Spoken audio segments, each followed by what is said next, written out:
Koyao, selamat datang di Emawa Podcast. Sobat Emawa, kita tahu bahwa masa depan sebuah daerah itu dimulai dari ruang kelas. Tapi tidak dapat dipungkiri juga bahwa sampai saat ini masih banyak anak-anak Papua yang harus menggantungkan mimpinya hanya karena terkendala biaya. Baik, pemerintah Provinsi Papua Tengah hadir dengan komitmen dan visi misi yang besar, yaitu tidak boleh ada lagi anak yang tidak sekolah hanya karena terhalang biaya. Sebelumnya perkenalkan saya Yunita Rumere, host Emawa di hari ini. Pada episode kali ini kita akan membahas tuntas strategi dan program pemerintah Provinsi Papua Tengah di bidang pendidikan melalui pendidikan gratis, sekolah sepanjang hari atau SSH, dan beasiswa unggul demi mendukung sumber daya manusia yang unggul dan memajukan kearifan lokal.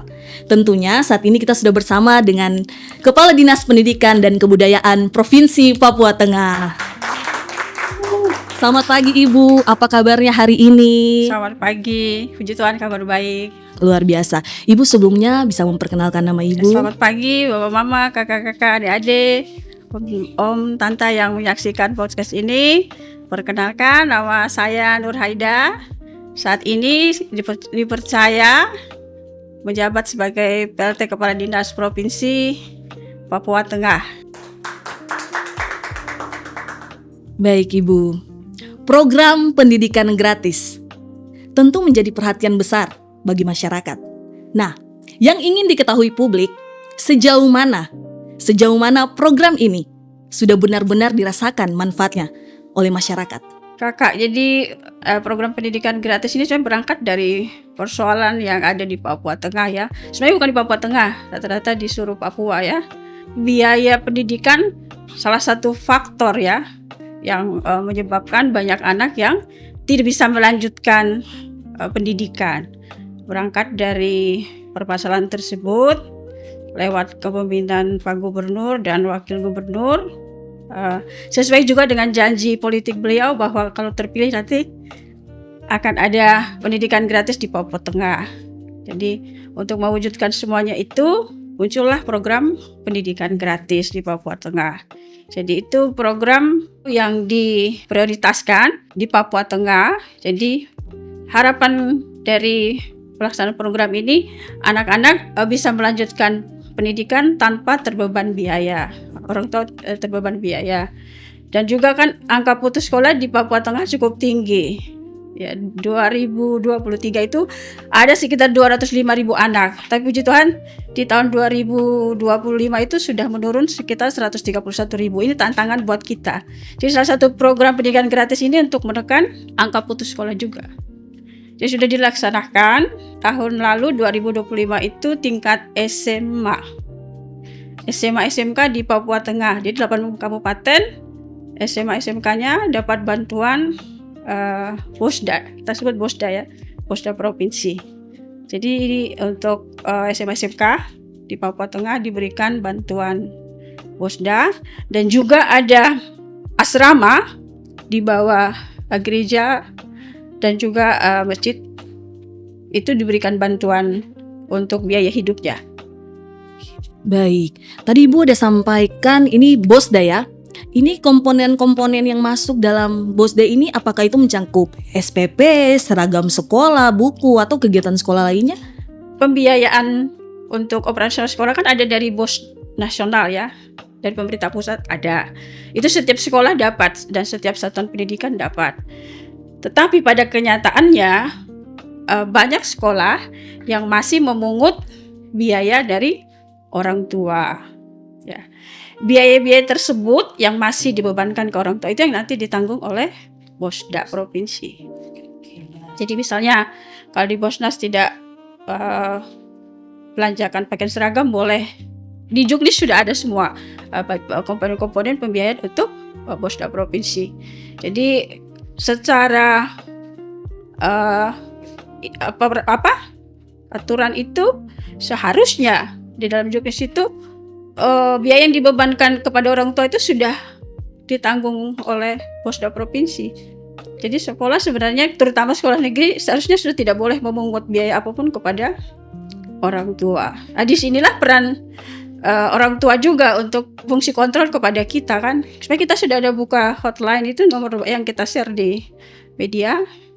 Kalau ada sekolah-sekolah, terutama sekolah negeri yang masih memungut biaya-biaya atau bebankan biaya kepada orang tua, seharusnya harus melapor kepada Dinas Pendidikan ya, Pendidikan Kabupaten, sehingga itu menjadi bahan bagi kita untuk fungsi pengawasan, evaluasi, atau kalau memang itu bisa diperbaiki oleh kepala sekolahnya, kalau tidak bisa Dinas Pendidikan mengambil tindakan yang tegas. Baik. Tadi juga Ibu ada mention tentang asrama. Boleh Ibu jelaskan lebih detail lagi tentang asrama ini? Iya, jadi asrama itu asrama di beberapa kabupaten di bawah gereja. Ya, itu cukup memprihatinkan. Mereka juga bagian dari pendidikan gratis yang dicanangkan oleh Pak Gubernur dan kadang terabaikan.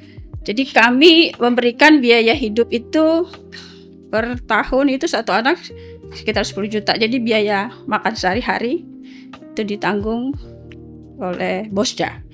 Jadi di Dogyai, DI, Paniai, dan di Nabire ini ada beberapa anak-anak pengungsi yang diasramakan, itu diberikan bantuan biaya hidup.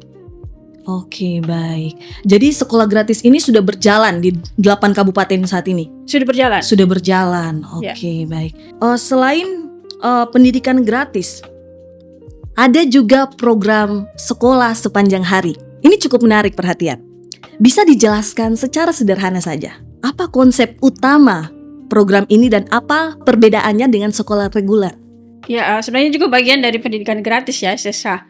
SSH itu program ini dicanangkan atau dicetus oleh Unipas sebenarnya, Pak Dr. Agus tepatnya ya, Agus Sumule.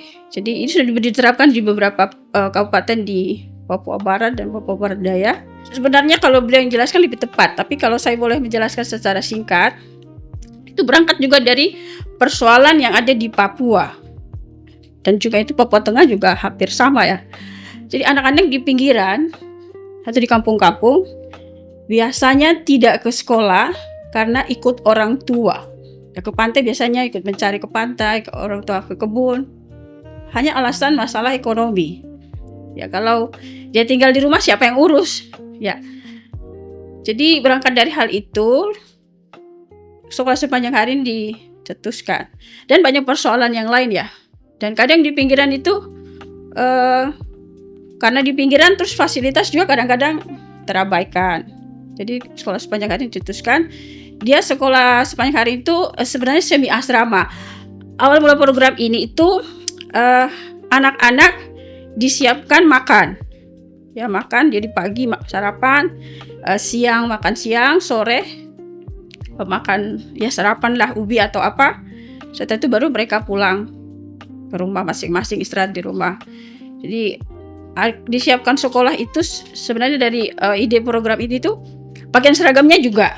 Jadi pakaian seragamnya seharusnya ya, pakaian seragam, sepatu dan semua perlengkapan belajar itu disediakan di sekolah.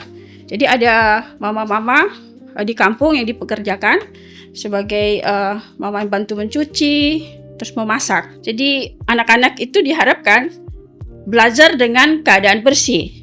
Jadi pakaian mereka disiapkan di sekolah, dicuci, dibersihkan, ditaruh di setiap loker. Jadi anak-anak datang ganti pakaian mereka dari rumah pakai pakaian biasa ke sekolah, pakai pakaian sekolah, terus mereka belajar dalam keadaan bersih. Jadi konsepnya bahwa anak-anak itu merasa tidak berbeda dengan anak-anak di kota. Kan kalau kita lihat di kota kan seluruh anak-anak bersih, rapi. Di kampung, itu kan di kampung. Konsep itu yang mau diterapkan di sekolah sepanjang hari. Itu konsepnya. Tapi di Papua Tengah, karena keterbatasan sarana prasarana, kita hanya berikan makan saja. Tapi secara bertahap akan dilengkapi semua yang menjadi sasaran dari program sekolah sepanjang hari. Jadi diberdayakan itu mama-mama, ya orang tua murid lah, mama-mama gereja, orang tua murid untuk masak dan mereka digaji setiap bulan. Jadi mama-mama di situ diberdayakan dan juga kita berharap sebenarnya kalau program ini jalan, itu kita bisa hidupkan ekonomi di kampung. Iya. Jadi contoh, kan sayur mama bisa tanam, SSH beli. Protein juga mama bisa piara ayam atau ikan. bisa beli. Jadi sebenarnya kalau betul-betul hidup itu dari kita untuk kita. Jadi ekonomi di kampung itu berputar kembali ke masyarakat. Ya, betul sekali. Ya. Jadi untuk penerapan SSH ini sudah berjalan tidak programnya? Sudah berjalan. Sudah berjalan Iya, di 8 kabupaten ini? Puncak Jaya belum. Oke, Jadi, Puncak Jaya. Nabire ada 2 sekolah, Memika 2 sekolah, Dogiai 1, Deyai 1, Paniai 1, Intan Jaya 1, Puncak belum, Puncak Jaya 1. Puncak Jaya ini baru kegiatan belajar mengajarnya saja. Dan untuk pemberian makan belum, karena harus kita berikan sosialisasi kepada masyarakat karena mereka beranggapan ini mungkin program lain yang menurut mereka belum bisa mereka terima. Jadi memang harus kita sosialisasi pendekatan lewat gereja untuk menyampaikan bahwa program ini sebenarnya melibatkan orang tua sendiri untuk masak. Puncak ini menjadi tantangan tersendiri karena hampir sekolah yang berdekatan itu tidak ada kegiatan belajar mengajar. Tadinya SD Perkago itu 260 siswa kalau di datanya. Tapi karena sekolah di pinggiran tidak aktif, jadi kemarin di data itu hampir sekitar 1.400 sekian yang akan sekolah di SD Perkago karena di pinggiran sekolah-sekolah lain aktivitas tidak berjalan. Ini menjadi tantangan tersendiri buat kita juga. Bagaimana caranya penganggaran cuma 260?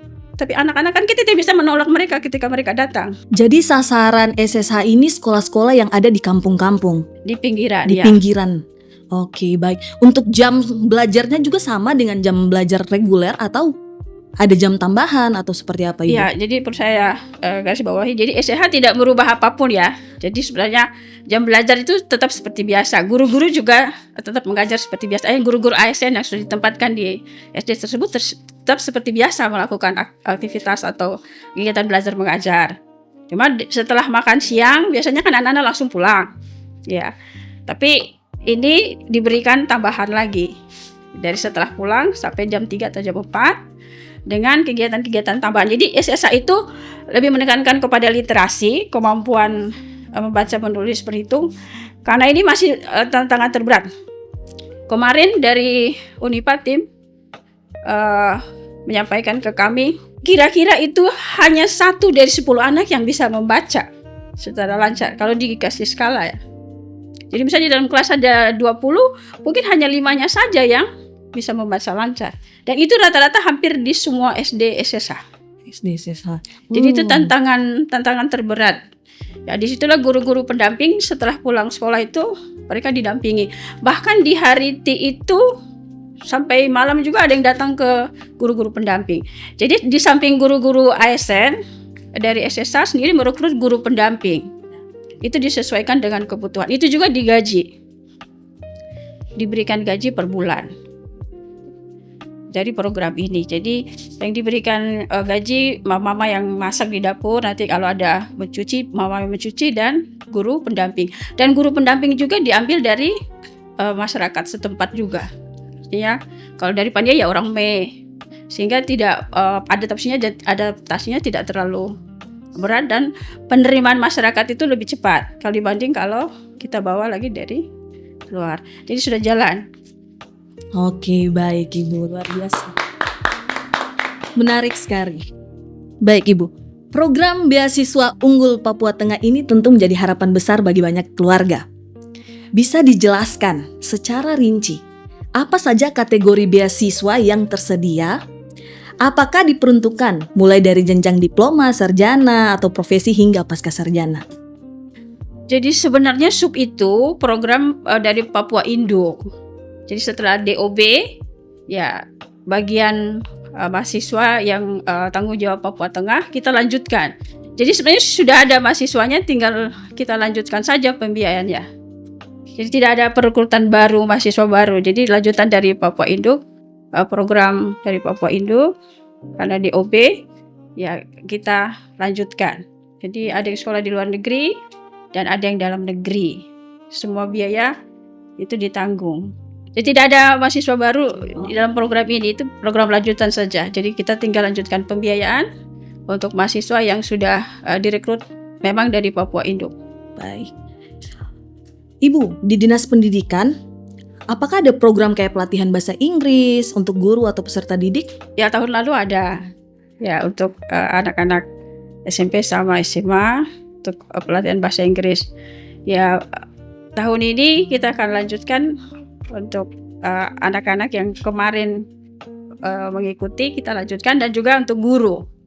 Karena kalau kita tidak mulai untuk gurunya itu nanti akan berat. Akan lebih bagus gurunya yang dilatih sehingga lebih keberlangsungannya itu akan lebih baik. Kalau kita buat program terus rekrut guru lagi itu pembiayanya juga 2 kali lipat. Jadi tahun ini kita rencana untuk fokus ke guru. Tahun lalu sudah sekitar 2.000 anak-anak yang dapat, kurang lebih lah, di Timika, Nabire, Paniai sama Deai.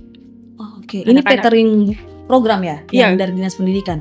Dari tahun lalu. Tahun lalu. Khususnya anak-anak sebenarnya antusias sekali dan mereka berharap melanjutkan program ini berlanjut terus. Ya, tapi strateginya itu kita lebih bagus persiapkan gurunya di sekolah masing-masing sehingga keberlanjutan atau proses ini bisa berlanjut terus. Untuk beasiswa yang tadi Ibu sampaikan itu dia langsung dari Papua Induk ya?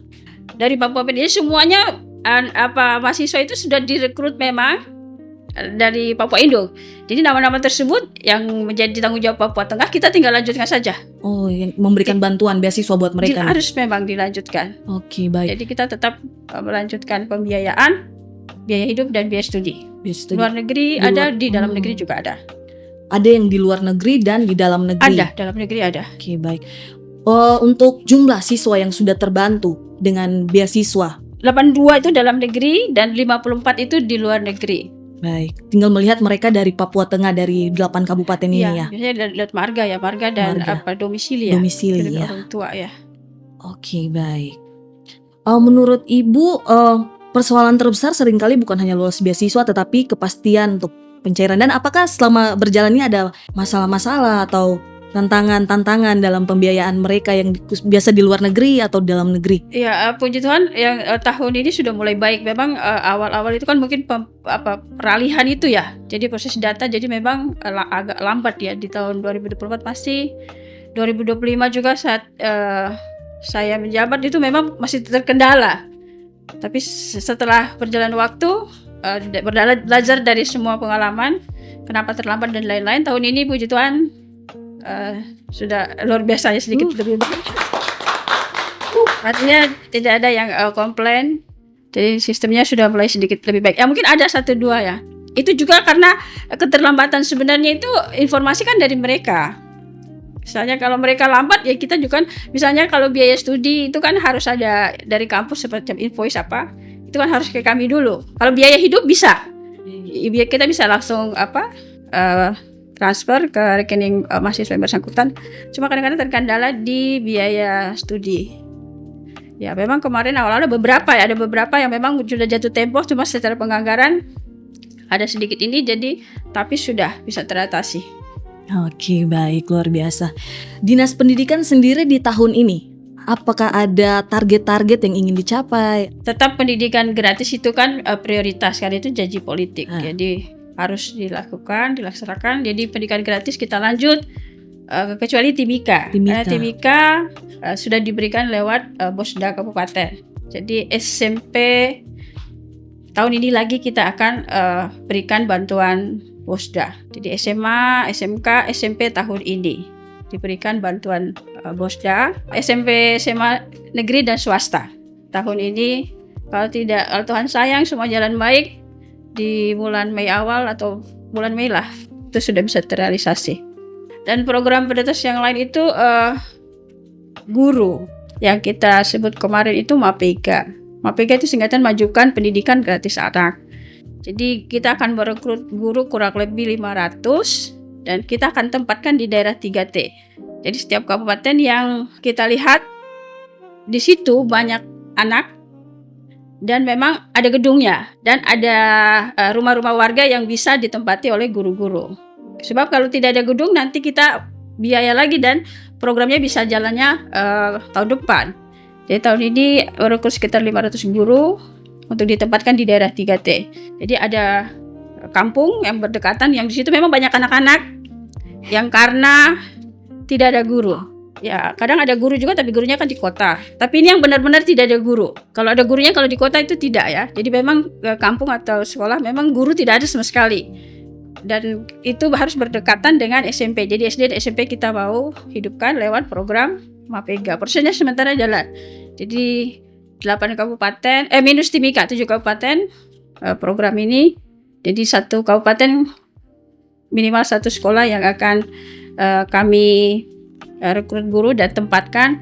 Dan kita berharap sekolah bisa hidup di kampung atau daerah 3T, sehingga anak-anak itu punya kesempatan yang sama dengan anak-anak yang ada di kota.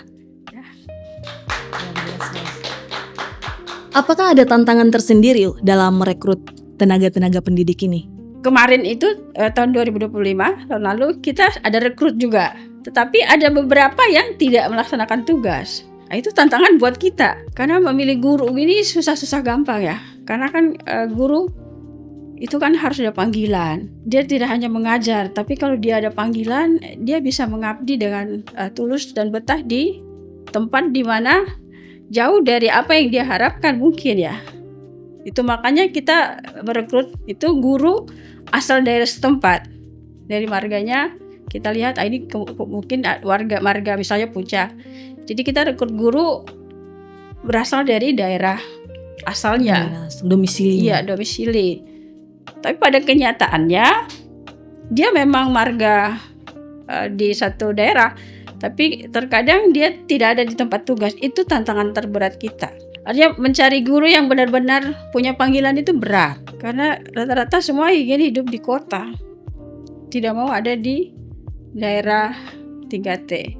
Tapi kalau kita semua berpikir seperti itu, terutama OAP, terus siapa yang mau tolong kita punya saudara-saudara kita yang ada di daerah 3T?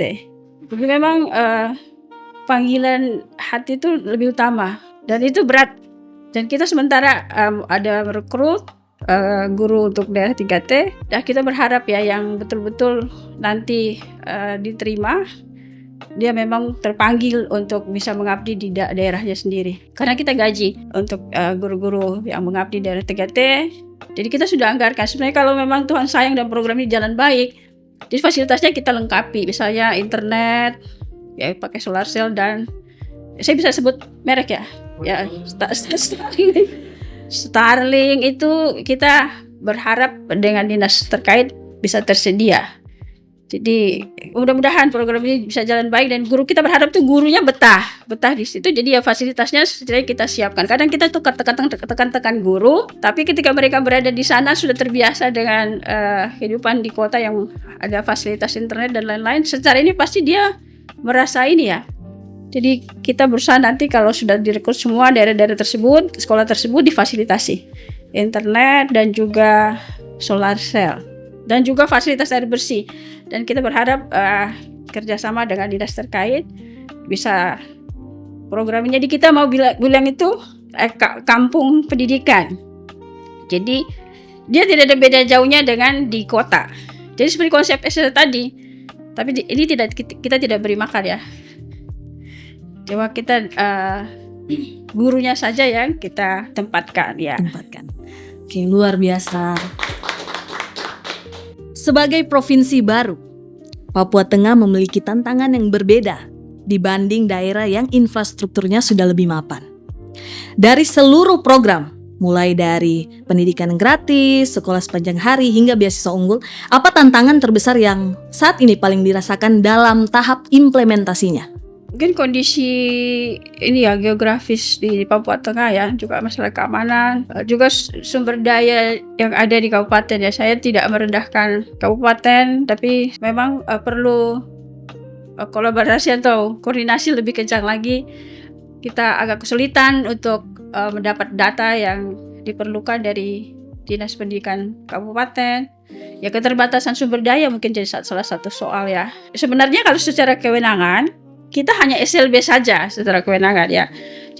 PP 106 itu SMA dan SMP semua di bawah kewenangan kabupaten. Cuma provinsi masuk amanat OSUS itu kita boleh di segi pembiayaan, boleh. Jadi untuk OAP dari segi pembiayaannya dan juga dari guru. Makanya ada program ini kita bisa masuk lewat amanat OSUS sebenarnya. Dan ya tantangan terbesar itu guru juga sebenarnya ya. Hampir di setiap kabupaten masalahnya sama. Ada yang benar-benar gurunya tidak ada yang ada gurunya tapi tidak berada di tempat tugas. Persoalannya ya itu. Dan persoalan kedua sebenarnya mungkin dirasakan oleh semua ya.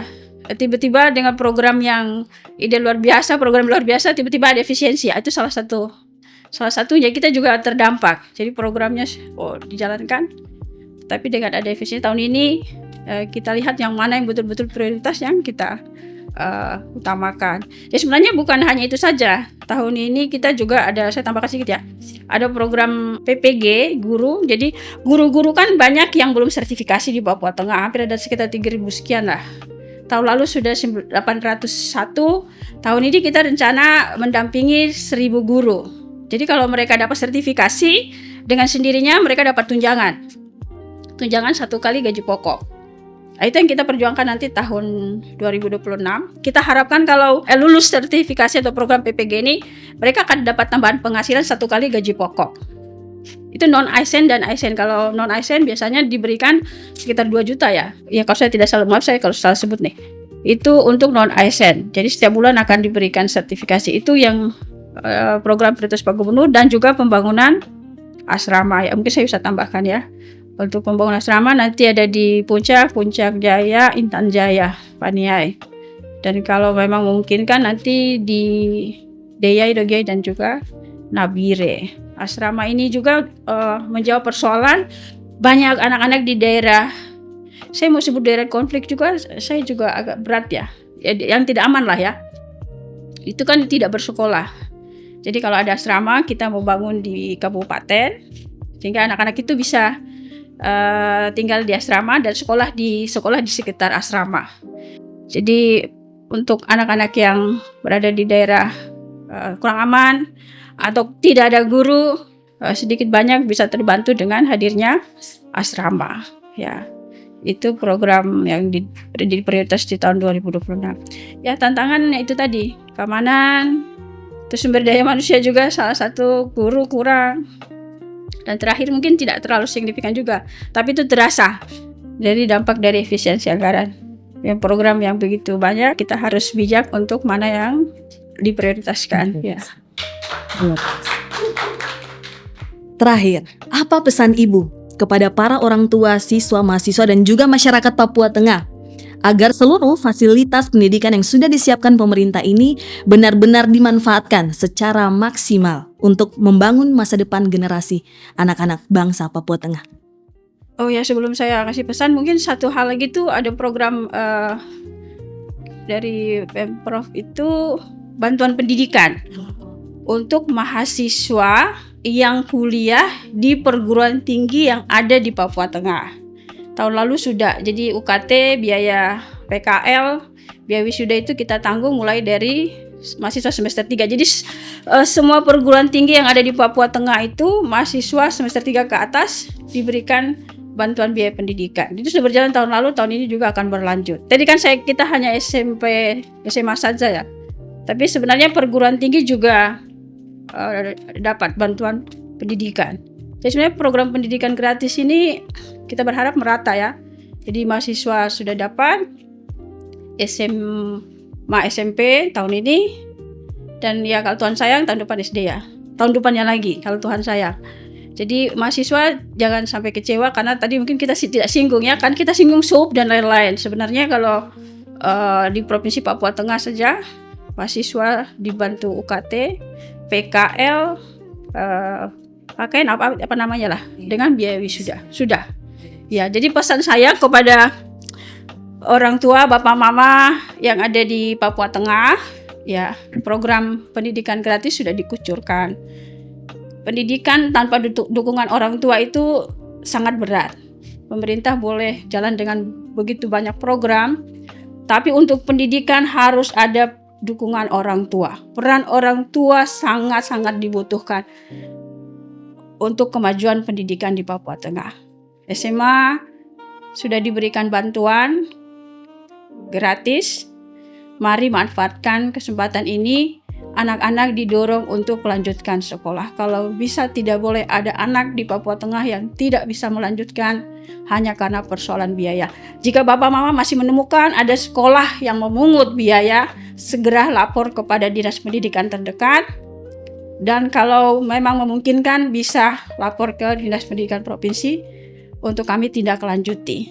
Manfaatkan peluang ini, juga ada mahasiswa yang sudah dan akan selesai tahun ini.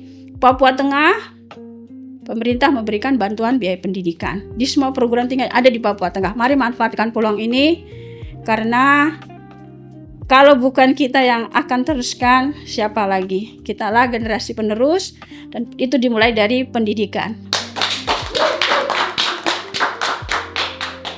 Izin Ibu, kami baru diantar sama UMKM, jadi baru datang ini. Oh ya, terima Ini kasih. juga kopinya dari anak-anak daerah. Oke. Luar biasa. Ada yang tadi Iya. mau tambahkan? Saya mau tambahkan saja untuk SSH. Ya, tadi saya menyampaikan itu yang ideal programnya. Artinya program itu seperti disiapkan pakaian seragam, makan. Yang kita baru laksanakan itu pemberian makan. Pakaian seragam dicuci dibersihkan itu belum kita laksanakan karena kita kendala di air bersih. Itu sebenarnya kalau SSH itu idealnya harus air bersih ada. Itu nomor 1, air bersih, terus fasilitas listrik dan internet. 3 ini harus ada di sekolah yang menyelenggarakan sekolah sepanjang hari ini. Cuma untuk Papua Tengah di 7 kabupaten kita terkendala dengan fasilitas, dan secara bertahap kita akan berusaha untuk air bersih harus ada. Tahun ini kita berusaha air bersih harus ada, listrik dan fasilitas internet. Jadi untuk Papua Tengah SSH belum ideal seperti yang program SSH seharusnya. Hanya baru diberikan makan dan guru pendamping saja yang ada di sekolah setelah jam pulang sekolah. Dan sekali lagi tetap dukungan orang tua tidak bisa kita lepas. Tidak bisa sekali program ini jalan tanpa dukungan orang tua. Tetap kita berharap dukungan masyarakat dan peran orang tua, gereja, dan semua yang ada di kampung untuk mendukung program ini. Dan juga Kak, saya mau titip pesan juga ya untuk mama-mama di kampung atau PKK atau semua gereja. Mari manfaatkan pekarangan, manfaatkan kebun dengan menanam sayur dan semua yang dibutuhkan SSH, seperti makanan lokal, ya keladi atau pisang atau sagu, sehingga anak-anak juga terbiasa untuk makan makanan produk lokal. Terima kasih banyak Ibu atas penjelasan yang sangat informatif, inspiratif, dan membuka wawasan kita semua. Pendidikan bukan sekedar tentang pergi ke sekolah atau meraih gelar, tetapi tentang menyiapkan diri menjadi pribadi yang mampu mengubah keluarga, daerah, dan masa depan. Jangan pernah sia-siakan kesempatan yang sudah dibuka. Belajar hari ini adalah investasi untuk memimpin Papua Tengah di masa depan. Terima kasih juga untuk seluruh penonton yang sudah mengikuti podcast ini. Saat ini kita juga sudah ditemani dengan produk-produk UMKM dari Papua Tengah. Ada produk buah merah dan sambal buah merah. Di sini juga ada kopi brand lokal dari anak Papua Tengah, yaitu kopi Pernasingga. Sampai jumpa di episode berikutnya dengan pembahasan yang kembali memberi inspirasi untuk kemajuan Papua Tengah. Koyao!